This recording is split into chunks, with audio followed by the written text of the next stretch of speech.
નમસ્કાર મિત્રો, જય શ્રી રામ.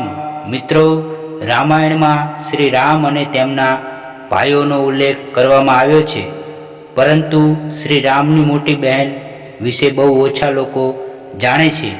તો મિત્રો, આ કથામાં આપણે જાણીશું ભગવાન શ્રી રામના બહેન કોણ હતા. મિત્રો, આજની આ કથા ખૂબ જ જ્ઞાનવર્ધક અને મોટિવેશનલ છે. તેથી કથા શરૂ કરતા પહેલાં મારી આપ સૌને વિનંતી છે કે તમે હજુ સુધી અમારી ચેનલને સબસ્ક્રાઈબ ના કરી હોય તો અત્યારે જ કરી દેજો અને આ કથાને અંત સુધી જરૂરથી સાંભળજો, કેમ કે અધૂરી કથા સાંભળવાથી અધૂરું જ જ્ઞાન પ્રાપ્ત થાય છે. અને આપણે સૌ જાણીએ છીએ કે અધૂરું જ્ઞાન ક્યારેય પણ જીવનમાં કામ આવતું નથી અને અધૂરું જ્ઞાન હંમેશા નુકસાનકારક જ સાબિત થાય છે. તથા કોમેન્ટ બોક્સમાં સાચી શ્રદ્ધાથી જય શ્રી રામ જરૂરથી લખી દેજો, જેથી ભગવાન શ્રી રામની કૃપા આપણા સૌ પર નિરંતર બની રહે. મિત્રો, રામાયણમાં તમે રાજા દશરથની 3 રાણીઓ ભગવાન રામ, લક્ષ્મણ, ભરત, શત્રુઘ્ન સહિત લગભગ દરેક પાત્રથી વાકેફ હશો. પરંતુ શું તમે જાણો છો કે ભગવાન શ્રી રામની એક મોટી બહેન પણ હતી? મિત્રો, હિન્દુ ધર્મમાં વેદ, પુરાણ, ગ્રંથ અને અન્ય ધાર્મિક પુસ્તકોમાં હિન્દુ ધર્મની સંસ્કૃતિ અને વિરાસતનું વર્ણન કરવામાં આવ્યું છે. આ વેદ પુરાણોમાં જીવન જીવવાની પદ્ધતિ સહિત ધર્મ અધર્મને લઈને ઉપદેશ આપવામાં આવ્યા છે.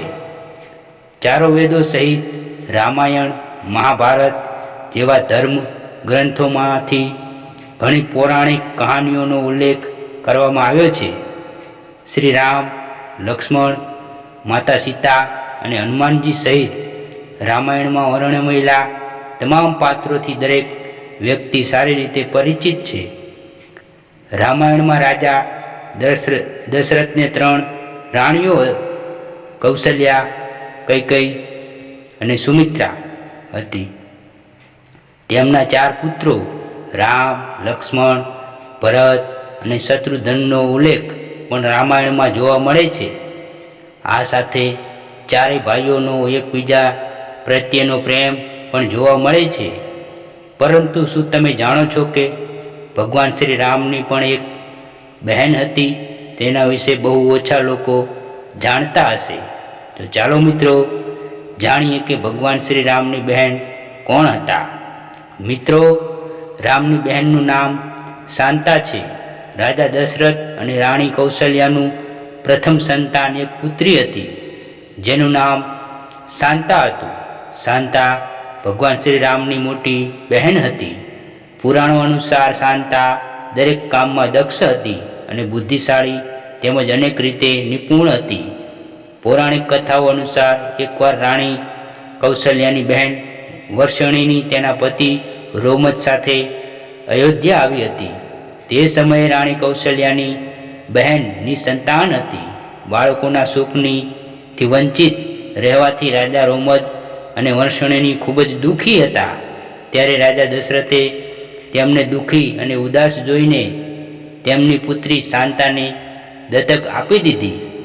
રાજા રોમજ અને વર્ષિણી શાંતા સાથે અગ્નદેશ પરત ફર્યા. આ પછી શાંતા અગ્નદેશની રાજકુમારી બની. ભગવાન શ્રી રામની મોટી બહેન શાંતાના લગ્ન ઋષિ શુગ્ના સાથે થયા હતા. ઋષિ શુગ્ની અને શાંતાના લગ્ન વિશે ઘણી વાર્તાઓ છે. શાંતાના પતિ ઋષિ શુગ્નીએ રાજા દશરથના સ્થાને પુત્રેષ્ટિ યજ્ઞ કર્યો હતો. યજ્ઞના પરિણામે રાજા દશરથના 4 પુત્રોનો જન્મ થયો. એવું માનવામાં આવે છે કે હિમાચલ પ્રદેશના કુલ્લુમાં ઋષિ શુગ્નીનું મંદિર છે, જ્યાં ઋષિ શુગ્ની અને રામની બહેન શાંતાની પૂજા કરવામાં આવે છે. મિત્રો, વિડીયોને લાઈક, શેર કરજો અને કોમેન્ટ બોક્સમાં સાચી શ્રદ્ધાથી જય શ્રી રામ લખવાનું ભૂલતા નહીં, જેથી ભગવાન શ્રી રામની કૃપા આપણા સૌ પર નિરંતર બની રહે. અને મિત્રો, તમે હજુ સુધી અમારી ચેનલને સબસ્ક્રાઈબ ના કરી હોય તો સંજુ ગુજરાતી સ્ટોરી ચેનલને સબસ્ક્રાઈબ કરજો. જય શ્રી રામ.